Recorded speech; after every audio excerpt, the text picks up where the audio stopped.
Assalamu alayka ya Rasulullah. Assalamu alayka ya Habibi, ya Nabi Allah, ya Rasulullah. Assalamualaikum warahmatullahi wabarakatuh. Innal hamdalillah nahmaduhu wa nasta'inuhu wa nastaghfiruh wa na'udzu billahi min syururi anfusina wa min sayyiati a'malina.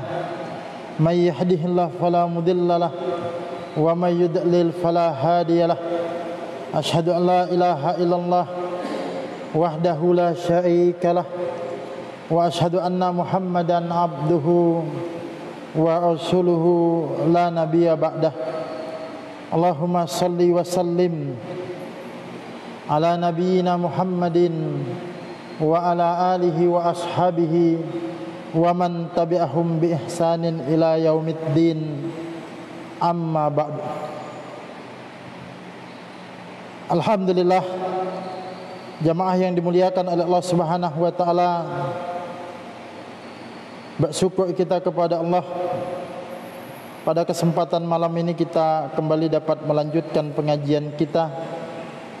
Tak lupa salawat dan salam semoga senantiasa dilimpah curahkan kepada Nabi kita Nabi Muhammad sallallahu alaihi wasallam, keluarga, sahabat dan pengikut-pengikut beliau yang tetap istiqamah, tetap teguh di atas jalan agama ini, dan semoga keteguhan dan keistiqomahan itu senantiasa dikaruniakan kepada kita. Jemaah yang dimuliakan oleh Allah Subhanahu wa taala, kita melanjutkan pembahasan kita tentang memaknai doa-doa dan zikir kita di dalam salat.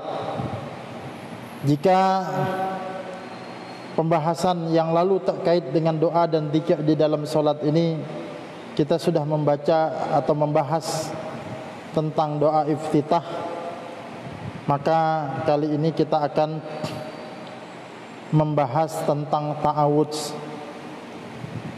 yakni memohon perlindungan kepada Allah Subhanahu wa taala. Ya, sebagaimana kita ketahui bahwa setelah membaca doa iftitah, sebelum membaca Al-Fatihah, di situ kita disyariatkan untuk membaca ta'awudz, yakni bacaan atau zikir atau doa, boleh juga kita sebut begitu. A'udzubillahi minasyaitonirrajim, atau kalimat yang semisal dengannya, atau doa ta'awudz yang lain, karena nanti ada beberapa lafaz doa ta'awudz. Ta'awudz ini jamaah yang dimuliakan oleh Allah Subhanahu wa taala, ya, diistilahkan juga dengan isti'adzah, yakni doa memohon perlindungan. Nah, begini, doa itu ada beberapa istilah, ada beberapa ungkapan, ya, yang intinya itu ya doa, cuma nanti ada doa, ya, yang disebut dengan isti'anah. Isti'anah ini adalah memohon pertolongan kepada Allah Subhanahu wa taala. Itu yang paling mudah, ya. Isti'anah itu adalah di dalam Al-Fatihah, yakni iyyaka na'budu wa iyyaka nasta'in. Itu satu, itu jenis doa. Nanti kemudian ada lagi yang kedua. Yang kedua ini adalah isti'adzah, doa memohon perlindungan. Kalau yang tadi adalah doa memohon pertolongan, atau dalam bahasa gampangnya kita minta tolong kepada Allah Subhanahu wa taala. Nah, isti'adzah ini adalah doa minta perlindungan kepada Allah Subhanahu wa taala. Ini sebagaimana nanti yang kita kenal ada di dalam, ya, yang paling mudah saja kita ingat dalam surah Al-Falaq dan An-Nas. Qul a'udzu birabbil falaq dan qul a'udzu birabbin nas. Yang intinya adalah meminta perlindungan kepada Allah Subhanahu wa taala. Yang ketiga, ada lagi nanti yang disebut dengan istighosah. Istighosah itu adalah doa permohonan kepada Allah supaya dihindarkan dari bahaya. Ya. Kalau tadi isti'adzah, kita meminta perlindungan kepada Allah sebelum sesuatu yang kita takutkan itu terjadi. Ya. Jadi sebelum sesuatu yang kita khawatirkan itu terjadi, kita minta perlindungan kepada Allah Subhanahu wa taala. Ya. Adapun istighosah ini adalah minta perlindungan kepada Allah Subhanahu wa taala atau minta pertolongan kepada Allah Subhanahu wa taala setelah keadaan itu terjadi. Kita sedang menghadapi situasi yang genting, ya, situasi yang genting kita hadapi. Misalnya apa? Di dalam Al-Quran itu ada disebutkan di dalam surah Al-Anfal, ya, saya lupa posisi ayatnya itu. Di dalam Al-Anfal itu ada dijelaskan tentang istighosah ini.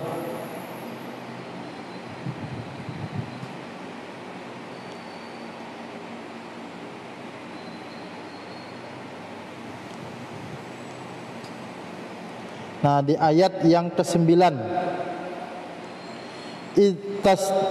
Ittastaghitsuna rabbakum, ingatlah ketika kamu beristighosah kepada Tuhan, fastajaba lakum, maka Tuhanmu memperkenankan, mengijabah doa itu. Ya. Anni mumiddukum bi alfim minal malaikati murdifin, sungguh aku, kata Allah, mendatangkan bala bantuan kepadamu dengan 1000 malaikat yang berturut-turut.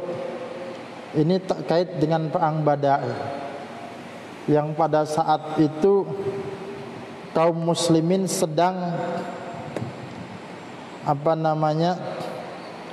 dalam kegentingan. Bagaimana tidak genting? Karena jumlah pasukan yang sangat tidak seimbang pada saat itu, ya. Jumlah kaum musyrikin yang begitu banyak, sementara kaum muslimin dengan jumlah yang sedikit. Maka, ya, Nabi SAW kemudian memohon supaya ditolong oleh Allah Subhanahu wa taala dengan beristighosah. Nah, itu intinya istighosah. Nah, hanya saja istighosah ini nanti ada yang diperbolehkan, ada yang tidak. Yang intinya istighosah itu mesti kepada Allah Subhanahu wa taala. Tidak boleh beristighosah kepada selain Allah Subhanahu wa taala, karena istighosah ini bagian daripada doa yang apabila doa itu dipanjatkan untuk selain Allah Subhanahu wa taala, maka ya kesyirikan itu. Nah, jadi istighosah yang dimaksud itu adalah doa. Itu istighosah yang dimaksud di dalam Al-Qur'an. Adapun apabila ada praktiknya orang beristighosah, meminta pertolongan kepada tokoh-tokoh tertentu atau melalui wasilah tokoh-tokoh tertentu, maka ini sesuatu yang tidak dibenarkan di dalam syariat kita. Nah, itu sekilas jamaah yang dimuliakan oleh Allah Subhanahu wa taala. Jadi kita kembali, intinya apa yang akan kita bahas ini adalah ta'awudz. Ini adalah dikenal juga dengan istilah isti'adah. Kita memohon perlindungan kepada Allah Subhanahu wa taala. Jadi kita minta perlindungan kepada Allah Subhanahu wa taala. Apa perlindungan yang kita minta? Minta lindung dari tipu daya, dari godaan setan yang terkutuk. Lalu di sini jemaah yang dimuliakan oleh Allah Subhanahu wa taala, muncul pertanyaan, ya, mengapa kita harus minta perlindungan kepada Allah Subhanahu wa taala, padahal yang sedang kita lakukan ini adalah sebuah kebaikan. Kan kita ini mau ngaji, Pak, mau baca Quran, di dalam sholat tuh mau baca Fatihah, tapi kok kenapa kita minta perlindungan? Sebab setan itu punya nanti berbagai macam tipu daya. Tipu daya setan itu menggoda manusia, bukan saja menyuruh manusia untuk berbuat jahat, untuk berbuat kemaksiatan, tapi tipu daya setan juga bahkan hadir saat manusia itu melakukan kebaikan. Ya, bagaimana tipu dayanya? Supaya nanti di antaranya dihilangkan keikhlasan dari dalam hati kita, ya, atau dihilangkan kehusuan dari dalam jiwa kita, sehingga salat kita menjadi tidak khusyuk. Nah, bukankah kalau kemudian kita sedikit mengingat bahwa di masjid ini juga ada setan, Pak, ya, jangan dikira bahwa kalau di masjid ini tidak ada setannya lagi. Ada. Setan itu kan sebagaimana disebutkan dalam riwayat itu nanti akan lari tunggang langgang dia saat azan itu dikumandangkan. Artinya dia ada di masjid, tapi saat dikumandangkan azan tunggang langgang lari setan.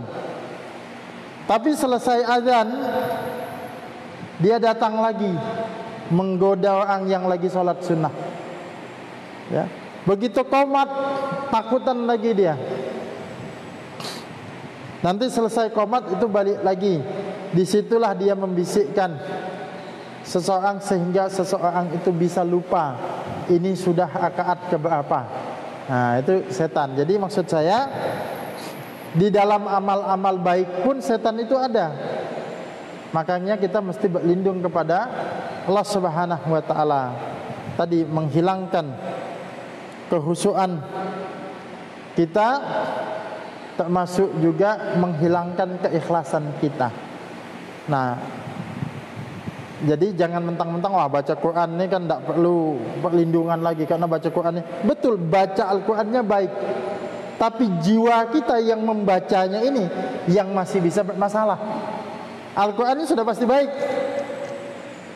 jiwa kita yang sedang membacanya ini. Nah, ini di situ pentingnya kita meminta perlindungan kepada Allah Subhanahu wa taala. Bukankah kalau kita mengingat lagi nanti di akhirat itu ada 3 orang yang atau 3 golongan yang akan dicampakkan oleh Allah Subhanahu wa taala ke dalam neraka. Ternyata 3 mereka ini bukan pelaku maksiat. Kalau pelaku maksiat yang kita maksud zina, khamr, judi, kita paham kenapa mereka masuk ke dalam neraka. Nah, ternyata jamaah yang dimuliakan oleh Allah Subhanahu wa taala, yang disebutkan di dalam hadis, dalam ayat tersebut ternyata ada orang yang berjihad, ada orang yang kemudian bersedekah, dan ada qari yang pandai membaca Al-Quran, ahli Quran, alim dia, paham dia. Kenapa mereka dicampakkan? Ternyata mereka melakukan itu semua tidak ikhlas karena Allah Subhanahu wa taala. Salah satunya adalah orang yang membaca Al-Quran, ahli Quran. Artinya apa? Ini mempertegas apa yang kita sampaikan tadi, bahwa di dalam membaca Al-Quran ini strateginya setan itu untuk memalingkan niat kita, ya.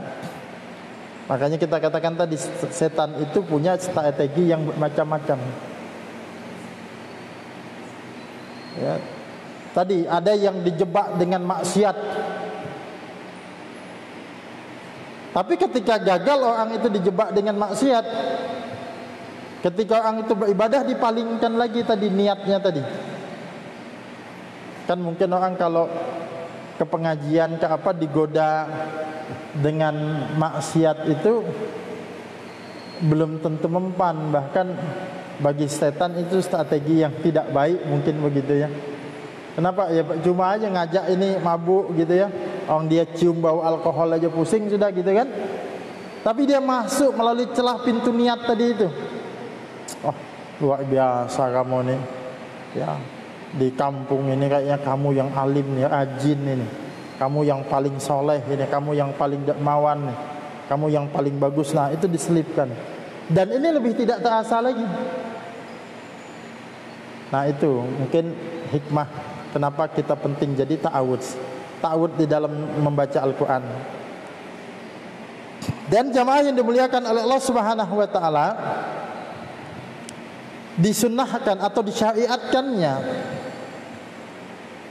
membaca ta'awudz atau isti'adzah, memohon perlindungan kepada Allah Subhanahu wa taala sebelum membaca Al-Quran itu berlaku, ya, baik di dalam solat maupun di luar solat. Makanya kita kalau mau baca Al-Quran itu ta'awudz dulu. Di luar solat jelas, sebagaimana kita kalau buka itu mau baca surah apa saja, kita baca dulu a'udzubillahi minasyaitonir rajim. Kita baca. Nah, termasuk juga di dalam salat. Ya, di dalam salat kita, karena Al-Fatihah itu kan bagian daripada Al-Quran. Maka sebelum kita membaca Al-Fatihah, disunnahkan bagi kita atau disyariatkan bagi kita untuk membaca ta'awudz. Dalilnya apa? Dalilnya adalah surah An-Nahl, surah ke-16 ayat 98. An-Nahl ayat 98. Di situ dikatakan, apabila kamu hendak membaca Al-Quran, fasta'idz billah, maka mintalah perlindungan kepada Allah dari syaitan yang terkutuk. Nah, ini dalilnya. Ya, jadi kalau ditanya atau anak kita tanya, kenapa sih kita sebelum baca Quran itu disuruh baca ta'awudz dulu? Kan bisa tuh muncul pertanyaan begitu. Nah, ada dua sisi yang kita bisa jawab.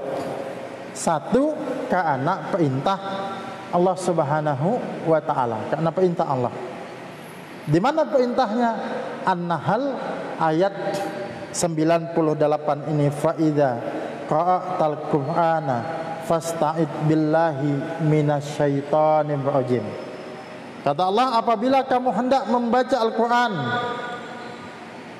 mintalah perlindungan kepada Allah dari syaitan yang terkutuk. Itu satu. Jadi kalau misalnya anak jawab, nak, ke anak satu perintah Al-Quran. Yang kedua, hikmahnya kenapa kita harus membaca? Sebab di dalam amal-amal kebaikan itu pasti setan akan menggoda. Maka di situ kita minta perlindungan supaya niat kita tetap ikhlas, jiwa kita ini tetap khusyuk, bisa memahami apa yang kita baca tersebut. Nah, itu dari dua sisi itu. Nah, jamaah yang dimuliakan oleh Allah Subhanahu wa taala, ada beberapa lafaz untuk doa ta'awud, doa untuk isti'adzah ini. Nanti mungkin kita di suatu tempat ada orang ngaji, tapi ta'awudnya kok beda. Nah, kita jangan dulu kemudian cepat menyimpulkan ini aneh dan lain sebagainya. Karena memang ta'awud itu, isti'adzah itu ada beberapa lafaz ta'awud dalam hendak membaca Al-Quran ini. Memang yang paling masyhur, yang paling terkenal adalah a'udzubillahi minasyaitonir rajim. Itu yang paling masyhur, paling terkenal. Dalilnya apa itu? An-Nahl ayat 98 diambil dari itu. Ya, karena tadi fa idza qara'tal qur'ana fasta'id billahi minasyaitonir rajim. Itu. Nah, sehingga Imam Asy-Syafi'i, Imam Abu Hanifah dan mayoritas ahli qiraah menilai bahwa lafaz inilah yang paling afdal dibandingkan dengan lafaz-lafaz lain yang akan kita sebut nanti. Berdasarkan An-Nahl 98, karena Allah langsung yang perintahkan tentang itu. Ini ya pendapat Imam Syafi'i dan pendapat Imam Abu Hanifah. Makanya di kita, karena di kita ini mazhab yang mayoritas adalah Syafi'i, itu lebih umum adalah a'udzubillahi minasyaitonir rajim. Itu. Yang kedua,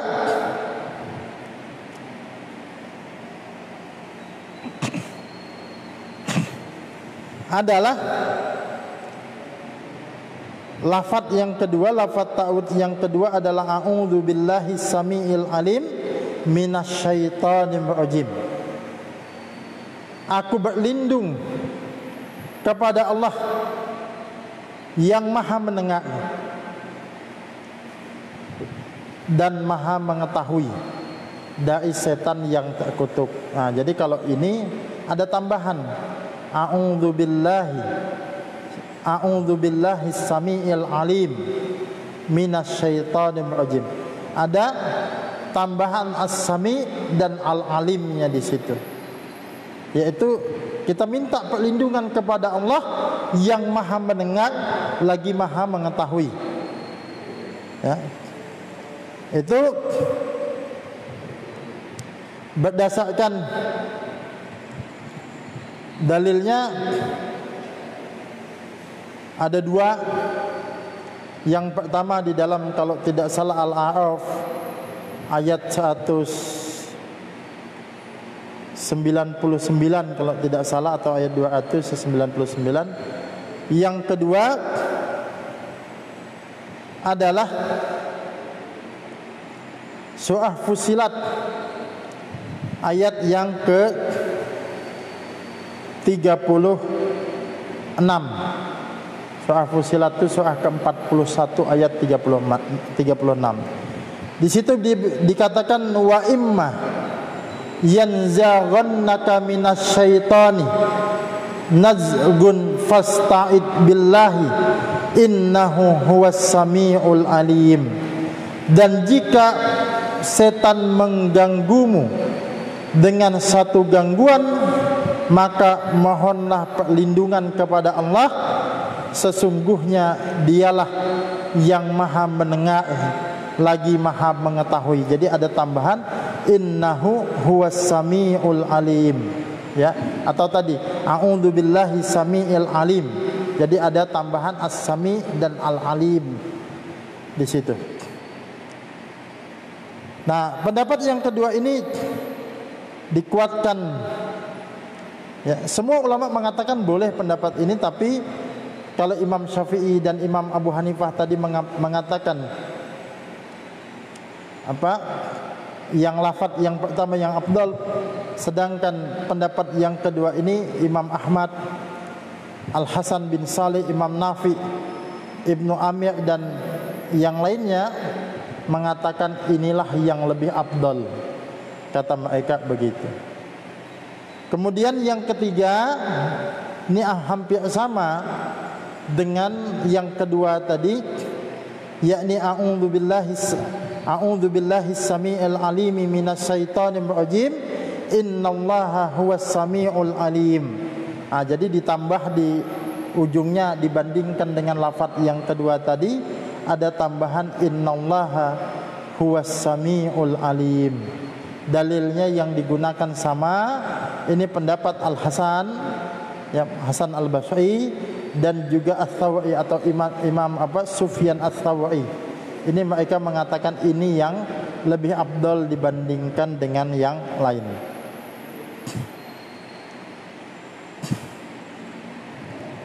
Kemudian ada lagi yang keempat. Yang keempat ini mirip dengan yang pertama, cuma yang pertama tadi a'udzubillah, kalau ini asta'idzubillah, maknanya sama, aku berlindung. Asta'idzubillahi minasyaitonir rajim. Ini lafaz yang dipilih oleh Ibnu Syi'in. Ya. Nah, kemudian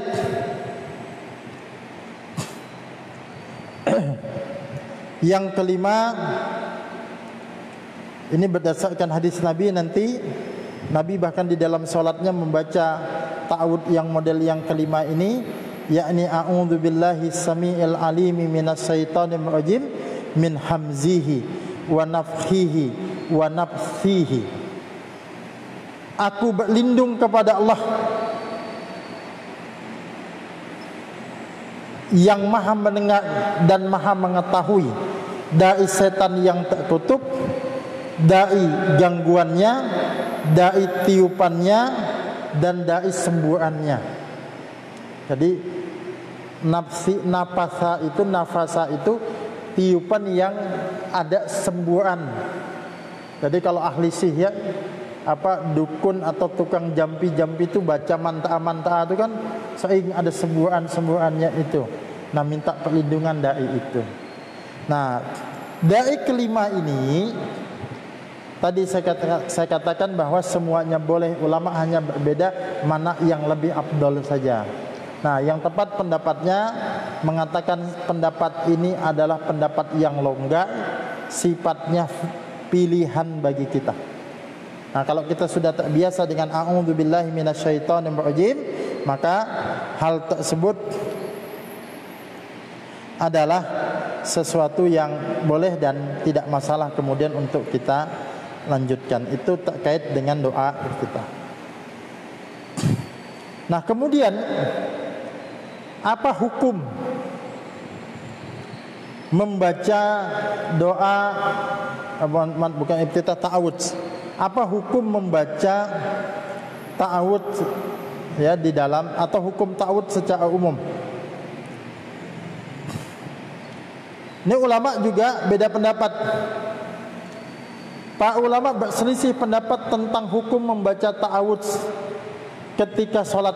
Jumhur mayoritas ulama menyatakan bahwa hukumnya adalah sunnah, dianjurkan. Dan di antara ulama kontemporer yang berpendapat hukumnya sunnah adalah Syekh Masyhur Hasan Salman dalam kitab Al-Qaulul Mubin. Jadi ini pendapat mayoritas ulama bahwa hukumnya sunnah. Jadi seandainya tak lupa membaca ta'awudz atau kita langsung membaca Al-Fatihah, maka hal tersebut tidak masalah. Tapi ada sebagian ulama yang mengatakan hukumnya adalah wajib. Seperti siapa ini pendapat Atha, Sufyan Ats-Tsauri, Al-Auza'i dan Ibnu Hazm. Ini sebagaimana nanti disebutkan Abu Malik bin Said Salim di dalam Sahih Fikih Sunnah. Alasan mereka wajib itu tadi An-Nahl 98, fa idza qara'tal Qur'ana fasta'id billahi minasyaitonir rajim. Apabila kamu membaca Al-Qur'an, hendaklah kamu minta perlindungan kepada Allah dari godaan setan yang terkutuk. Nah, lalu mana yang lebih kuat? Allahu a'lam bishawab. Sepertinya pendapat jumhur, pendapat mayoritas lah yang lebih kuat, yang menyatakan sunnah. Apa dalil penguat itu? Dalil penguat itu adalah, ini ada sebuah riwayat. Suatu ketika dari Anas bin Malik radhiyallahu anhu, ia berkata, suatu ketika Rasulullah sallallahu alaihi wasallam berada di tengah-tengah kami. Maksudnya di tengah-tengah sahabat. Di saat itu beliau dalam keadaan tidur ringan, tidak nyenyak. Biasa kan Pak, kalau kita di masjid ketika lelah, mungkin kita berbahan bahasa kita, tapi tidak sampai tidur pulas. Ya tidur ringan lah, tidur sebentar begitu. Ini Rasulullah begitu. Lalu beliau mengangkat kepala dan tersenyum. Sambil tidur begitu beliau bangun, mengangkat kepalanya sambil tersenyum. Kami pun, kata Anas, bertanya, mengapa engkau tersenyum wahai Rasulullah? Kan coba, ketika ada yang tidur tiba-tiba bangun tersenyum, pasti kan menimbulkan penasaran, ini apa? Ya, yang menyebabkan beliau itu tersenyum. Maka Rasulullah sallallahu alaihi wasallam mengatakan, kata beliau, baru saja turun satu surah kepadaku. Lalu beliau membaca Bismillahirrahmanirrahim, Inna a'tainakal kautsar fasalli li rabbika wanhar, inna syani'aka huwal abtar. Dalam kisah turunnya Al-Quran, turunnya surah Al-Kautsar ini, Nabi SAW membaca surah Al-Kautsar tanpa membaca ta'awudz terlebih dahulu. Ya. Hal ini menunjukkan bahwa hukum membaca ta'awudz tidaklah sampai derajat wajib. Nah, kalau seandainya wajib, pasti Nabi sebelum membaca, kan Al-Kautsar itu ayat Al-Quran, tapi Nabi tidak membaca. Bahkan di dalam sebuah khutbah juga Nabi pernah mengutip satu ayat, tidak didahului dengan ta'awud terlebih dahulu. Nah, sehingga Allahu a'lam pendapat jumhur yang mengatakan pendapatnya adalah hukumnya adalah sunnah. Nah, lalu bagaimana cara membaca ta'awudz ini? Kalau kita tadi kan setelah ta'awud, kalau iftitah kita sudah bahas, bacanya pelan. Fatihah ya kalau sholat yang dikeaskan dia akan keas bacaannya. Ta'awudznya ini gimana nih? Apakah seperti baca Fatihah juga dikeaskan? Kalau kita ngaji kan a'udzubillahi minasyaitonirrajim dikeaskan, baru baca ayat. Nah, di sini hukum asal membaca doa ta'awudz adalah dibaca dengan suara pelan. Hal ini karena tidak pernah dikabarkan dari Rasulullah sallallahu alaihi wasallam bahwa beliau membaca doa tersebut dengan keras. Jadi tidak ada riwayat. Demikian pula tidak dapat riwayat dari khulafaur rasyidin. Ya, karena kita kan disuruh ikutilah sunnah Nabi dan sunnah khulafaur rasyidin. Tidak pernah juga ada riwayat dari mereka bahwa mengeaskan bacaan doa, bacaan ta'awudz itu. Tidak ada riwayat yang menjelaskan tentang itu. Akan tetapi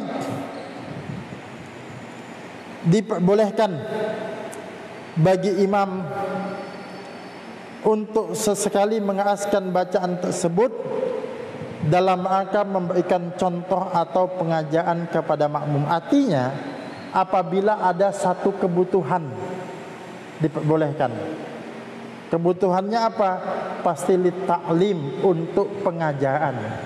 Contoh, bapak-bapak jamaah ya mengajari anaknya yang baru bisa sholat.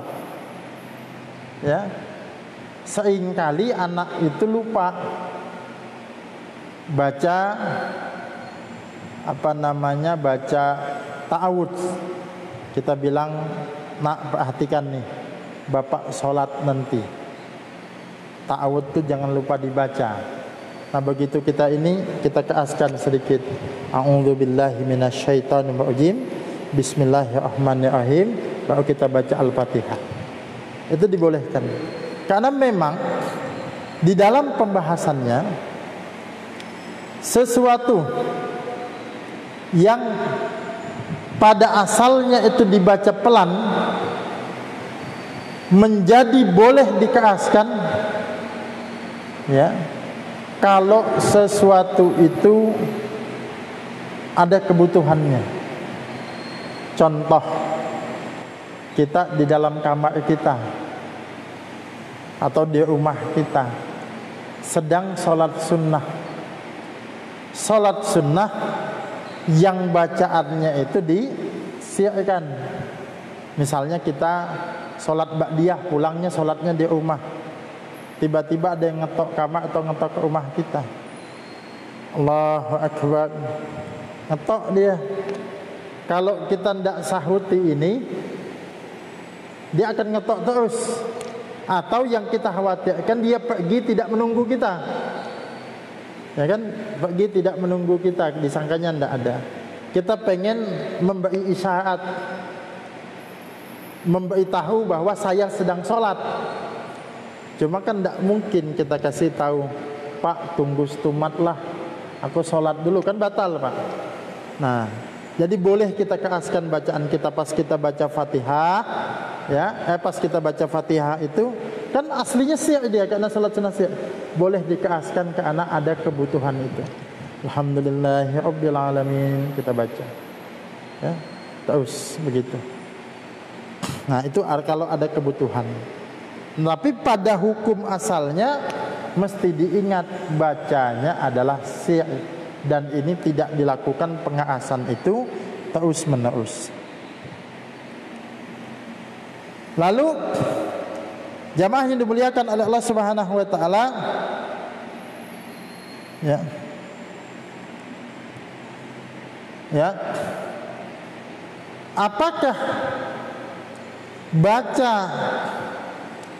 ta'awudz ini mesti setiap rakaat? Karena Fatihahnya kan kita baca setiap rakaat.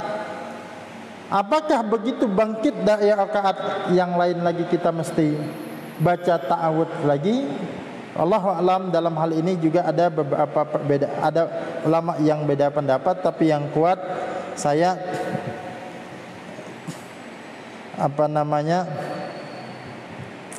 memilih pendapat yang mengatakan cukup di rakaat yang pertama saja kita membaca ta'awudznya. Rakaat kedua, ketiga, keempat, ya kalau di sholat yang ada 3 atau 4 rakaat maka tidak membaca ta'awudz. Jadi cukup sekali untuk mewakili, karena kita masih dalam aktivitas yang sama. Itu jamaah yang dimuliakan oleh Allah Subhanahu wa taala yang bisa kita sampaikan tentang ta'awudz. Nah, nanti saya sengaja membagi 2. Nanti kita lanjutkan pada ini, mudah-mudahan bisa kita menggali hikmah bacaannya. Kalau ini kan fikihnya. Nah, kita itu di dalam ibadah, apalagi doa, tidak berhenti hanya di dalam fikihnya saja, tapi kita gali maknanya, ya. Nah, termasuk setan itu nanti akan kita bahas juga tuh. Setan itu apa sih? Apa bedanya setan, hantu, jin, iblis gitu ya. Nah, itu nanti akan kita bahas pada pertemuan akan datang insya-Allah. Ya, karena ini sudah mendekat waktu Isya, bahkan sudah masuk waktu Isya, ya kita cukupkan saja. Mudah-mudahan ada manfaatnya. Nanti kalau memang ada yang mau didiskusikan, bisa selepas sholat Isya kita diskusikan. Ya, kita tutup dengan doa penutup majelis. Subhanakallahumma wa bihamdika asyhadu an la ilaha illa anta astaghfiruka wa atubu ilaik. Sekian, assalamualaikum warahmatullahi wabarakatuh. Bergabunglah bersama gerakan Infak Peduli Dakwah. Hanya dengan mendonasikan dana Anda sebesar Rp50.000 setiap bulan, berarti Anda telah membantu syiar dakwah Islam hingga ke berbagai wilayah pedalaman Kalimantan Timur. Karena dakwah tak harus ceramah. Kirim SMS atau WA Anda, ketik GIP Dakwah, kirim ke 0811 586 1331.